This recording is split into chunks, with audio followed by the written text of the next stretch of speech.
Hoje nós vamos abordar a respeito dos dogmas marianos. São 4 dogmas a respeito de Nossa Senhora. Então tem bastante coisa para ser falada, bastante assunto para ser discutido, né? E a gente pode entrar aqui em alguns conceitos interessantes para explicar a respeito de Nossa Senhora e para explicar a respeito dos dogmas. Enfim, acompanha aí que você vai entender cada um dos passos. Vindo aqui para a tela, a gente vê que por enquanto tá tela em branco, né? Mas quais são os 4 dogmas? O primeiro deles é a Imaculada Conceição. Nossa Senhora, escrevi. Isso aqui é um C cedilhado com ponto. Aqui também tem um ponto no meio. O primeiro deles é a Imaculada Conceição. O seguinte é a Maternidade Divina.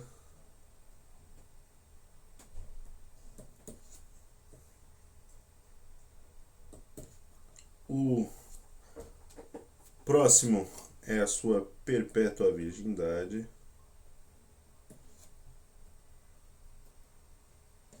Meu Deus, tá tudo errado. Virgindade. E o outro é a Assunção ao Céu. Esses são os dogmas até então declarados a respeito de Nossa Senhora, certo? Então, quando se fala de Nossa Senhora, vai falar muito sobre esses 4 conceitos. A Imaculada Conceição, né? Nascida sem pecado, a gente chama.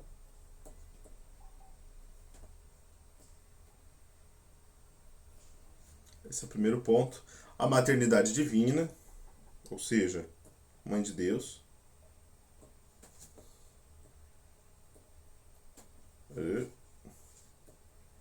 Mãe de Deus.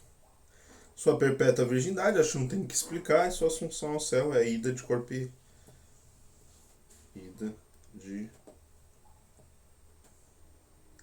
e alma para o céu.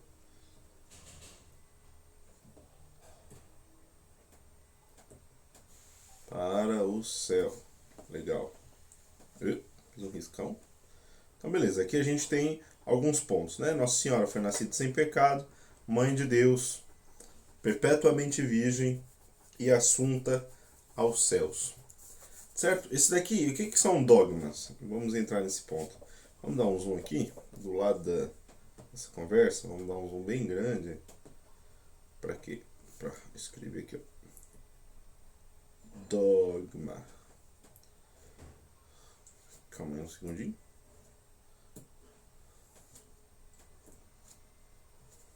Tá certo, dogma. O que são dogmas? Dogmas são aquelas verdades. Opa, escrevi tudo errado. Aquelas verdades de fé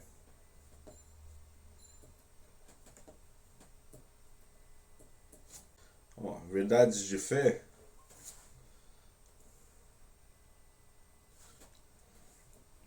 cuja negação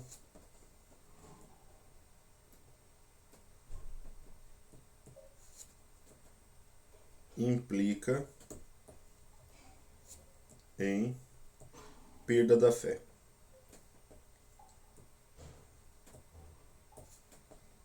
Certo? Então, basicamente isso daqui. Quando se fala de dogma, deve ser entendido desse jeito. Filha da mãe. Aí eu vou jogar vocês pra cá. Aqui. Pronto, tudo acentuado direitinho.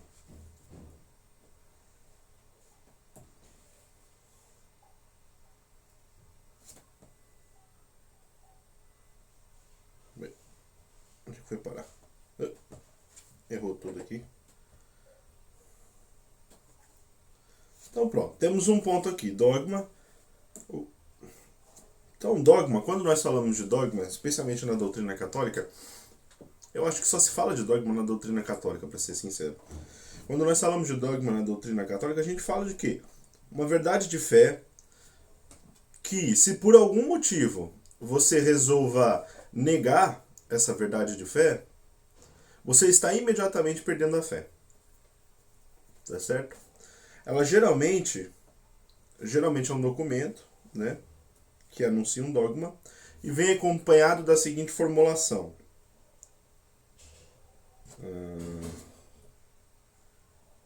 Quem Opa, aqui é um N. Quem negá-la, a verdade, seja anátema. Esse anátema, trocando por miúdos, é excomungado.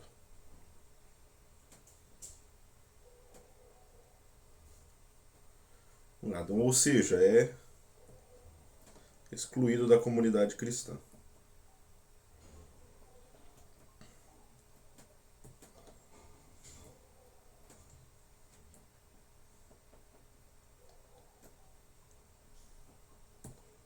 Excluído da comunidade cristã. Então, toda formulação de valor dogmático vai ter essa característica. É uma verdade de fé cuja negação implica em perda da fé. E quem negar é anatematizado, ou excomungado, ou excluído da comunidade cristã. Tá certo? Então, a partir do momento que uma pessoa é excomungada, ela para de ser cristã. É basicamente isso. Para de ser cristã segundo os parâmetros católicos, evidentemente. A gente sempre tem que parar e pensar aqui, mas isso daqui... o protestante... A gente não está falando de mais nada, só da igreja católica. É preciso que vocês tenham isso bem firme na cabeça de vocês, tá bom? Caso vocês não entendam isso, vocês não vão conseguir entender muitas coisas a respeito da igreja. Mas beleza. Então o que acontece? A excomunhão, para alguém ser excomungado, então vamos lá. Você tem o dogma. Aí quando uma pessoa diz não pro dogma, ela é excomungada.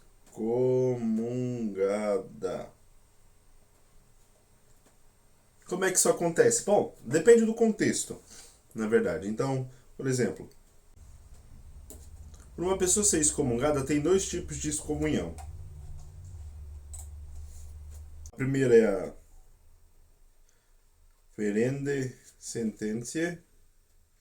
Gente, eu não sei latim, então se tiver a pronúncia errada, pode deixar aí nos comentários falando como é que fala direito, que aí eu aprendo, tá bom? Não me xingue, não tem necessidade de xingar, né? Mas beleza.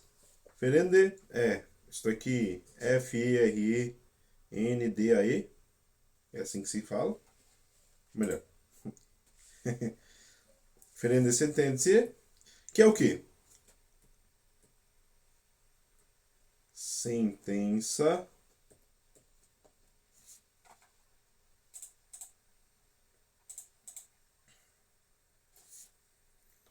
Sentença decretada.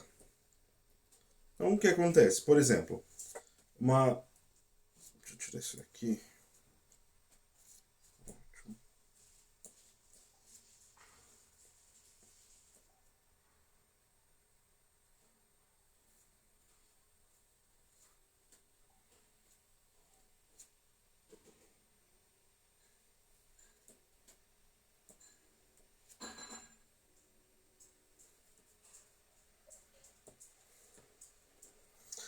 Então, o que acontece?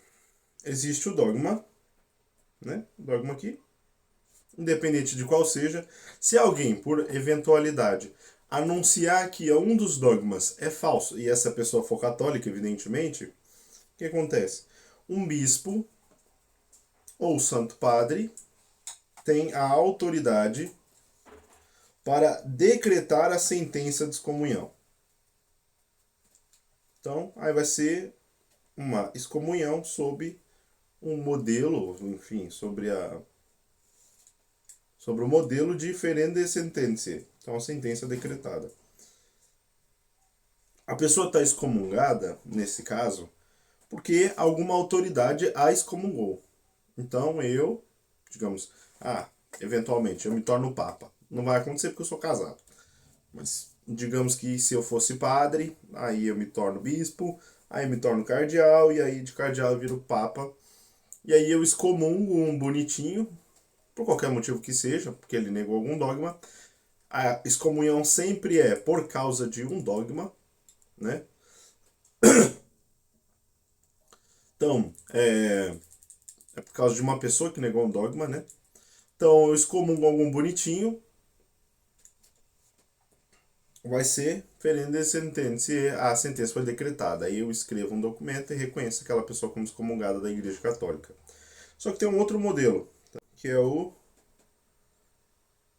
late... Opa, escrevi errado. Que é o late sentencie.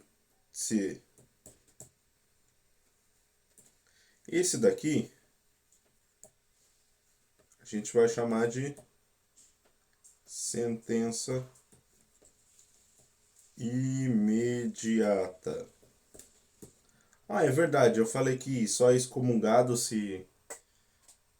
Bom, no caso da sentença decretada, não, nem sempre, nem sempre. Vamos lá. Existem alguns casos onde você é excomungado sem negar alguma verdade de fé, no caso um dogma. Por exemplo, você é excomungado por late sententia se você atacar o Papa. Então, se por algum motivo você ir lá e der um tiro no Papa, você é excomungado, se você for católico, evidentemente, né? Ah, um ponto. Só é excomungado quem é católico. Estou explicando tudo isso para chegar no negócio da doutrina dos dogmas marianos, tá bom? Então, tenha um pouco de paciência, até porque para aprender a gente tem que ter paciência. Então, para aprender, você precisa aprender a ter paciência. Tá bom? Enquanto que o ferende sententia, o Papa ou o Bispo precisam anunciar que a pessoa está sendo excomungada, o late sententia, ele independe de um decreto, correto? Então o que acontece? No ato, no fazer, quando a pessoa o faz, ela já está excomungada, apenas de fazer. Quais são alguns exemplos de... Vamos lá, alguns exemplos de sentença decretada. Uma pessoa anuncia publicamente uma heresia, né? Por exemplo, negando a divindade de Jesus Cristo, negando a virgindade de Maria, negando a divindade do Espírito Santo, enfim, qualquer uma dessas coisas. Aí o Papa, sabendo disso, né, evidente, se torna um pecador público, vai lá e escreve o documento. Está excomungado o sujeito X porque ele decretou, ele anunciou que não acredita na fé, blá blá blá blá blá blá blá, blá. Enfim, seja anátema, né? Então ele anatematizou a pessoa, ele decretou sua excomunhão. Contudo, se essa mesma pessoa, ao invés de proclamar uma heresia, que é o que? É negar uma verdade de fé, ao invés de proclamar uma heresia, ele vai e pega a Eucaristia e joga no chão, um ato de rebeldia, não é deixar cair é uma coisa. Estou falando de jogar, intencionalmente jogar no chão. Essa pessoa é excomungada no ato. Entende? Então, se a pessoa ela nega a fé em Cristo e joga a Eucaristia no chão, ela é excomungada nesse ato.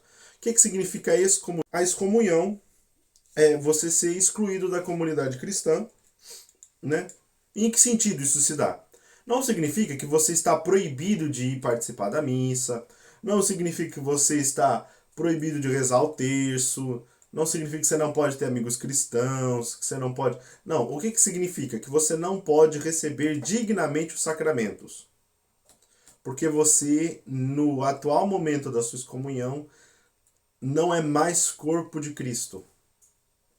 E para receber os sacramentos, você precisa necessariamente estar em estado de comunhão e, por consequência, ser corpo de Cristo. Entenderam?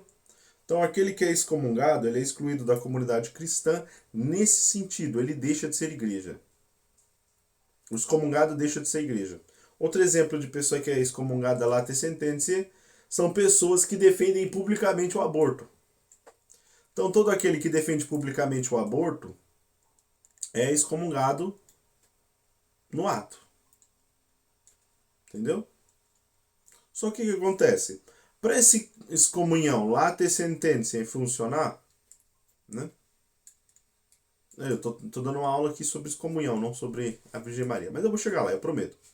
Para essa excomunhão late sententia funcionar, a pessoa, primeiro, ela tem que ter noção que aquilo é uma verdade de fé, ou que aquilo é um pecado, assim, absurdo.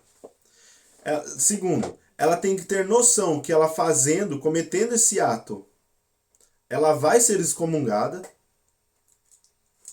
Então, vamos entender aqui. Se uma pessoa defende publicamente o aborto, sendo católico, contudo, ele não sabe que defender publicamente o aborto é passível de excomunhão, ele não está excomungado. Essa é a regra atual da igreja.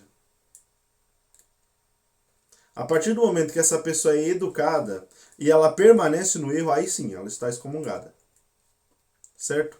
Então, assim, é preciso todo um trabalho. Não é você, o templário da internet, que vai decidir quem está excomungado ou não. Existe todo um processo, todo um documento, toda uma, vamos assim dizer, burocracia para poder determinar a excomunhão, porque é um assunto sério.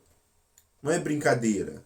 Não é você no seu grupo de jovens. É um assunto sério que deve ser tratado de maneira madura, séria. Tá bom? Então, a pessoa pode ser excomungada sobre duas prescrições. A prescrição de decreto e a prescrição de imediação. Então, a partir do momento que ela comete o ato, ela é excomungada. Certo? Então, o dogma. Qual que é a pira do dogma? Muitas pessoas falam, o dogma é uma verdade... Meu Deus do céu, minha língua rolou tudo. Muitas pessoas falam, o dogma é uma verdade que não pode ser questionada, blá blá. Não tem nada a ver, isso é burrice. Quem fala isso não sabe o que está falando. Não sabe o que está falando. O dogma é uma verdade que não pode não ser crida. Essa é a diferença. Você não pode não crer nela.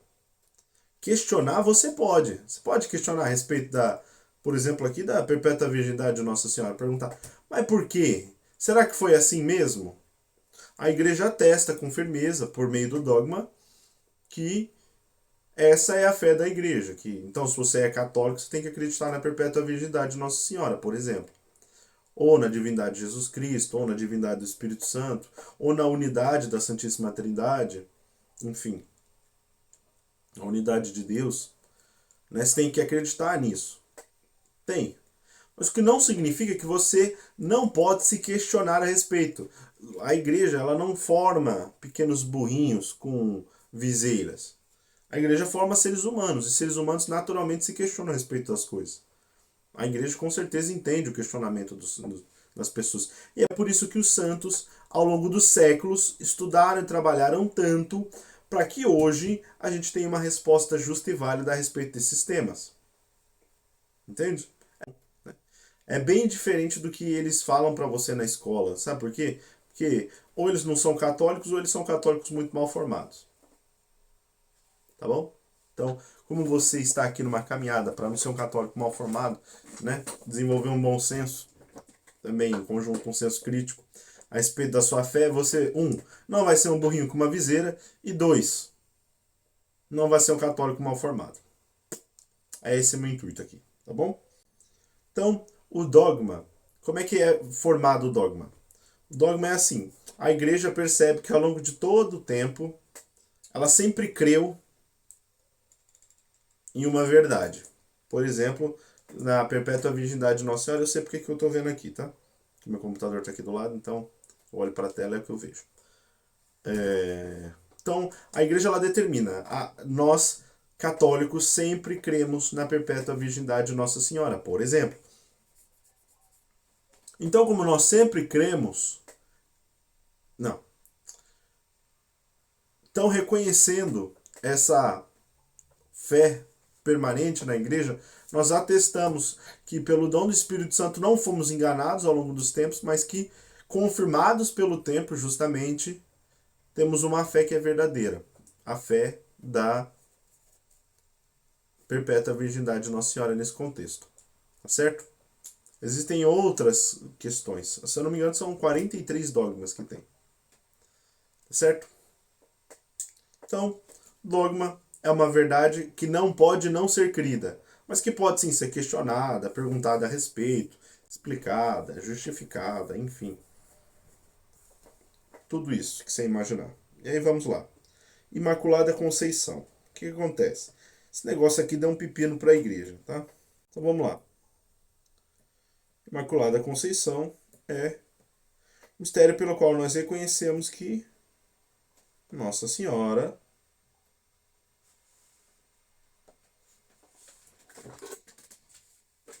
Nossa Senhora nasceu sem pecado.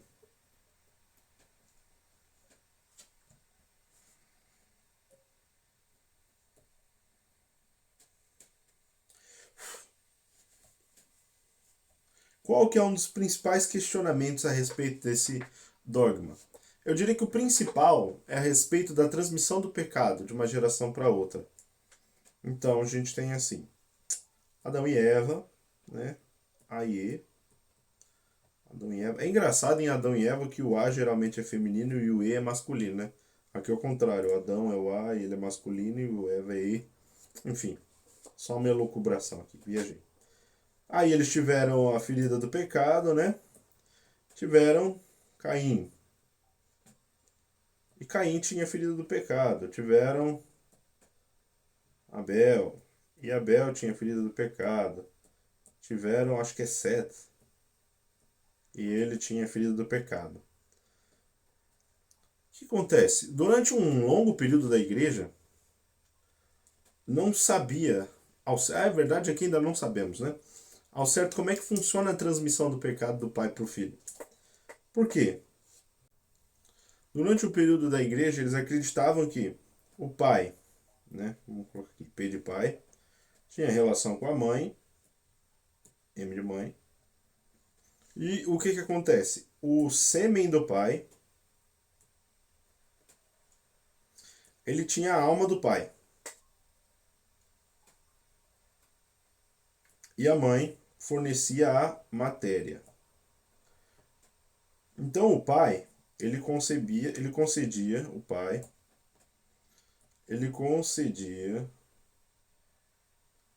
o que nós chamamos em teologia, em filosofia, causa formal.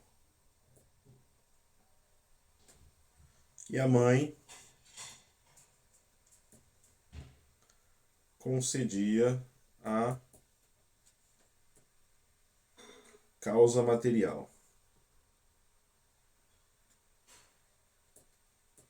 Então a alma do filho era feita a partir do pai, porque a causa formal é a alma, no homem, evidente, né?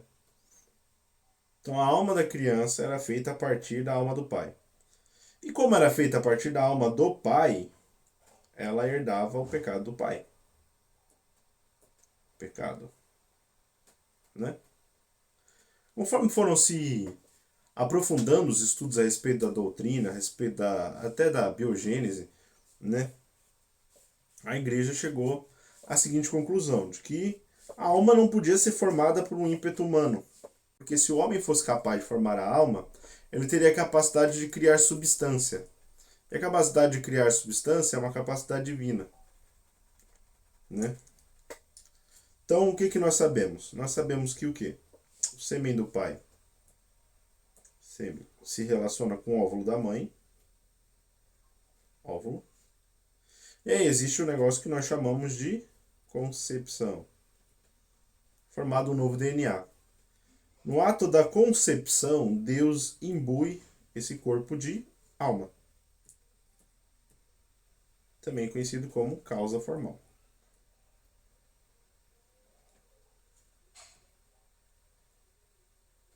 Alma.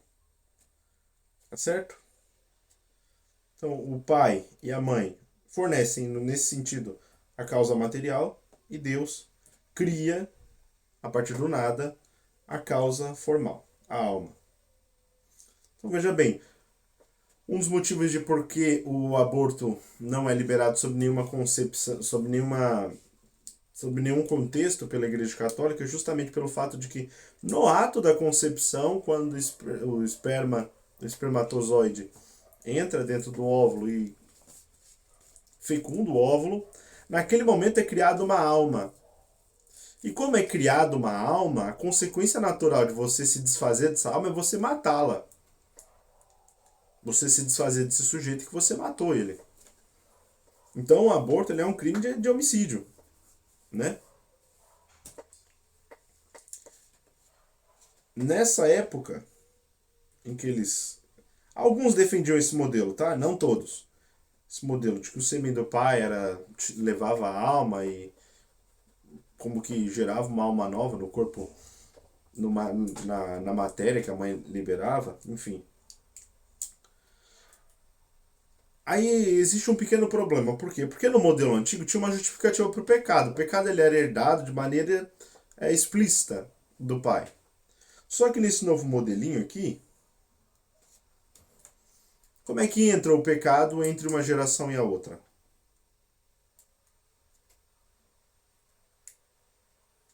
Bom, então a gente pode presumir o seguinte. Uma explicação analógica, tá? Não significa exatamente isso. A alma do pai e a alma da mãe, né?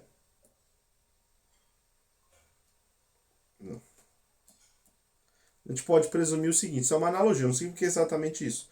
A alma da mãe, na concepção da criança, fere a alma com o pecado. Então a alma é criada e imediatamente ela é ferida com o pecado. Tá certo? Por quê? Porque Deus não cria a alma imperfeita. Então ele cria a alma e a alma é ferida pelo pecado. Então aqui a mãe tem o pecado, né? A criança é ferida pela alma da mãe e... Gente, isso é uma analogia, tá? Não significa que é exatamente isso que acontece. O fenômeno é muito mais profundo, muito mais misterioso. Tá bom? Isso aqui é uma analogia, uma figura mental, para você entender mais ou menos como funciona. Então, por que eu estou falando isso? Porque Nossa Senhora nasceu sem pecado. Então, dentro dessa lógica, a gente precisa reconhecer o quê? Como que Nossa Senhora foi livre do pecado. Então, a gente assumiu o quê? Como no caso é uma relação de uma alma para outra, né? Que transmite o pecado, é justamente uma transmissão, uma comunicação do pecado, né? Nós. Por que é explicitamente a alma da mãe? Porque o contato com a alma do pai, que a criança tem, é muito efêmero, né? É assim, palavras. Não vou dizer pensamento, porque eu não acredito que pensamento cria, não é bem assim, mas pode-se dizer que existe uma certa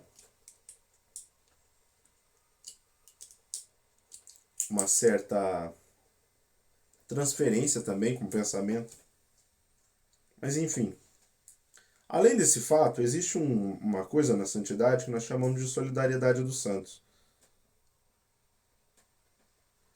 Que é o quê? Como funciona a intercessão entre um santo e outras pessoas? Porque muitas vezes a intercessão ela não é exatamente uma oração. E mesmo que for uma oração, o que está acontecendo ali naquela situação? O mérito de um ser está sendo passado para outro. Então o mérito do santo está sendo transmitido ou comunicado para outra pessoa. Para que ela receba esse mérito e ela consiga usufruir dos frutos desse mérito. Que são o quê? Frutos de salvação. Então o santo, ele intercede do céu. Né? O santo. Ele intercede do céu para o pecador, né? E o pecador, o que acontece? O pecador, ele lucra os méritos do santo. Mas para isso, é claro, ele precisa estar em comunhão com a igreja, é evidente, né? Não existe santificação sem comunhão com a igreja, né? Então, como é que nós entendemos isso? É simples. As almas, elas como que, vamos dizer assim, uma rede social. A gente tem o Facebook lá e tem o status. Só que esse status, ele é geral, ele é para a humanidade toda. Inclusive, esse é um dos motivos pelo qual os santos evangelizam com tanto afinco, porque eles entendem a respeito dessa solidariedade, eles conseguem ver essa realidade. Tá certo? Então é como na rede social, só que é um status unificado. Então o cara que está pecando, ele está sujando o nome de todo mundo. E o cara que está santificando está limpando o nome de todo mundo. Consegue entender? Isso é uma analogia, volto a dizer, não é exatamente assim que funciona. Tá bom? O exatamente como funciona, a gente só vai descobrir no céu. Tá? Então a gente só usa figuras analógicas aqui. Figuras mentais, metáforas, para conseguir entender aproximado essa realidade. Então, por meio dessa solidariedade do santo, nós conseguimos, em parte, também comunicar a respeito da transmissão do pecado, porque se os méritos podem ser transmitidos, o erro também pode ser transmitido e comunicado. Então, a partir do momento que uma alma é criada, ela entra, né, em contato com essa solidariedade e é ferida pelo pecado. O que acontece? Esse segundo, não é exatamente um segundo, porque seria mais complementar do que contraditório. Esse segundo modelo, vamos assim dizer, é mais completo do que esse do contato com a alma da mãe, até porque esse seria culpar a mãe. Mas a mãe não tem culpa de nada, não é uma coisa que ela faz intencionalmente. Tá certo? Nesse contexto, imaginando que seja desse modo. Tá certo? Então, essa solidariedade dos santos, os santos que comunicam seus méritos entre uns e outros, né? Ela também pode ser entendida como a solidariedade no pecado. E aí, isso tudo se reúne ao redor do conceito de que a humanidade é um só, né? Não significa que é um único ser, como é o caso de Deus. Mas essa humanidade ela é comunicada para cada homem em particular, que é um único ser em si, né? É um único ser em si, só que são unificados numa substância, querendo ou não, que é a substância homem. Enfim, assunto muito mais complexo. Não vou entrar aqui nesse detalhe. Por que eu estou falando tudo isso? Pelo visto, hoje eu vou conseguir abordar só um dos dogmas. Detalhe, coisas da vida. Acontece assim mesmo, tá bom? Então, Nossa Senhora nasceu sem pecado e como que isso aconteceu? É bem simples, foram precisos dois argumentos principais. O primeiro, né, é que existe uma objeção. Essa objeção era o tempo. Então, alguns que defendiam que Nossa Senhora não foi preservada do pecado, que eram contra a Imaculada Conceição, o que acontece? Esses homens que fizeram isso antes de Nossa Senhora, do dogma ser proclamado. Então eles não eram hereges, porque ainda não tinha a proclamação oficial, ou pelo menos solene, do dogma. Tá bom? Então, qual que era? É que a salvação de Cristo não tinha acontecido.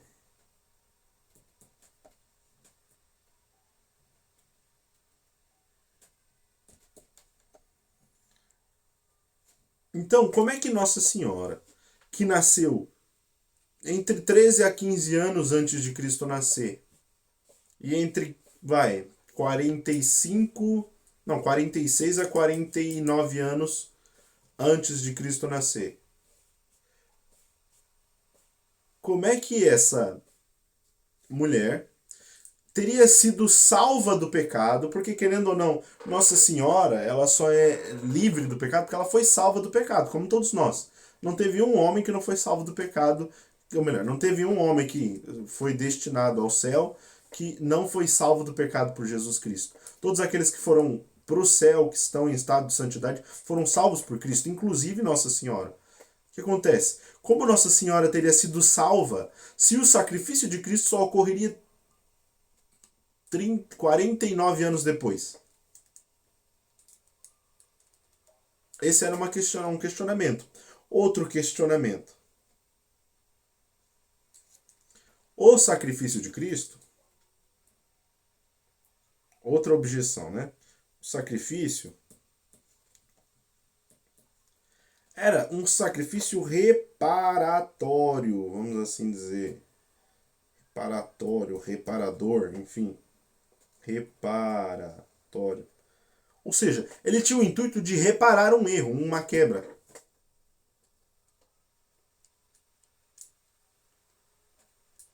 Então, para ter a reparação, é preciso que primeiro tem um erro.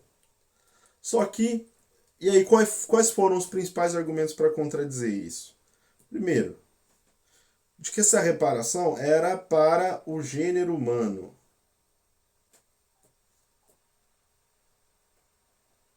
Ou seja, a salvação de nosso Senhor Jesus Cristo, ela era universal. Então, não se referia ao pecado de um e nem ao não pecado de um. Se referia à universalidade dos homens. E nisso está incluso Nossa Senhora.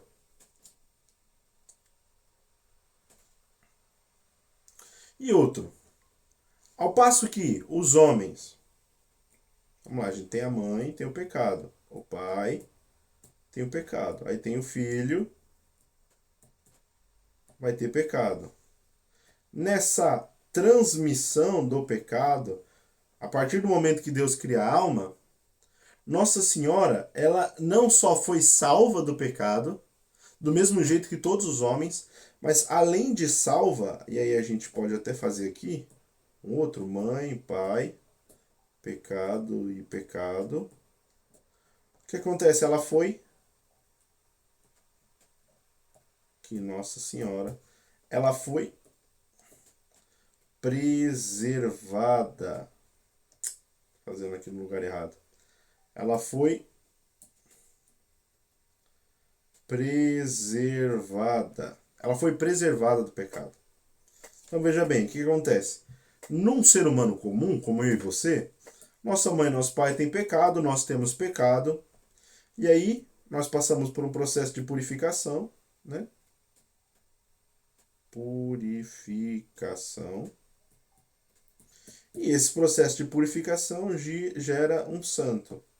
Nossa Senhora, por sua vez, ela passou por um processo de preservação. Então, no momento da criação, Deus como que a cobriu de graça. Como não? Foi exatamente isso. Deus a cobriu de graça e ela foi preservada de ser ofendida pelo pecado. E, portanto, maculada pelo pecado. Por isso ela é imaculada. Mas aí fica aquilo. Ah, mas a salvação de Cristo ainda não tinha acontecido. Como é que ela ia ser preservada do pecado e salva do pecado se a salvação ainda não tinha acontecido? Bom, a resposta é tão simples quanto parece ser. Que é o quê? Vamos lá. A gente tem aqui o sacrifício de Cristo. SC, linha do tempo. Nesse ponto. A salvação de Cristo, ela se estende ao longo de todo o período da humanidade para frente, não é? Então, a salvação que Cristo conseguiu no ano 33, ela é lucrada por nós em 2023. Agora me diz, qual a dificuldade dessa graça ser transferida para trás? Para o ano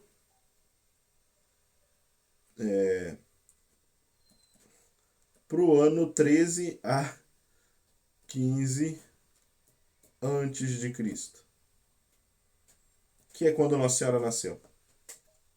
Nenhuma, porque a eternidade de Deus diz que Deus não está preso a limites temporais. É isso que significa, basicamente. Então, o sacrifício de Cristo que ocorreu no ano 33 santifica os homens até hoje em 2023. E muito bem santificou e preservou Nossa Senhora do pecado de 13 a 15 antes de Cristo. É simples. Pronto, está resolvido. E aí a gente tem que Nossa Senhora Imaculada, né, nasceu sem pecado, porque ela foi preservada e porque a salvação pode ser atualizada em qualquer tempo. E o fato verdadeiro é que, se não fosse assim, a salvação de Cristo não fosse atualizada em qualquer tempo, quando diz nas Sagradas Escrituras que os últimos serão os primeiros e os primeiros serão os últimos, nos casos os judeus serão os últimos a entrar no céu, os judeus que foram salvos só foram salvos por meio do sacrifício de Cristo. Então, de qualquer modo, já estava prenunciado que Cristo já tinha salvo aqueles que vieram antes dele. E antes, inclusive, do seu sacrifício. É simples. Pronto, tá resolvida a questão. Tá bom? Então eu espero que vocês tenham gostado. Gostaria que vocês compartilhassem esse vídeo, mandassem no seu grupo da igreja, enfim, dos amigos. Estudasse direitinho, faça anotações, né? Pegue notas. Tá bom? E em conjunto com tudo isso, queria desejar que Deus te abençoe e que você fique com Deus. Falou!